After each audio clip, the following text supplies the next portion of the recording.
Me and my group are breaking down a soccer header. My group is Jesscina, Gabby, and Paige. And there are 3 different parts. There's the liftoff, the jump, and the contact.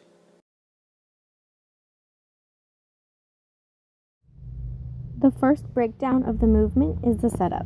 The head is a pivot joint in which it is protracting and elevated. The glenoid humeral joints of the shoulders are in neutral positions. Next, the back, more specifically the area of the lumbar vertebrae, is flexed. The knees are also flexed along with the hip ball and socket joint. And lastly, the ankles/feet are in dorsiflexion.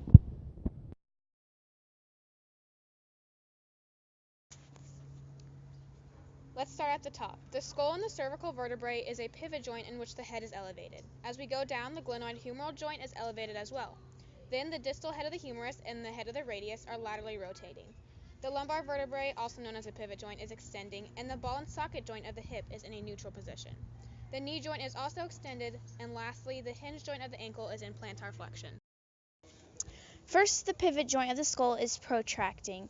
Then, as we skim through the body, our shoulder, which is ball and socket, is depressed. In addition, the humerus is adducting while we aim for the ball. The lumbar vertebrae, located lastly of the vertebrae containing 5 bones, is extended in order to hit the ball, which is a pivot joint. The patellar joint, located at the knee, is extended and is a hinge joint. Lastly, the talus then is flexing into plantar flexion. Once again, this was the breakdown of the soccer header. The 3 parts that are included were the liftoff, the jump, and the contact.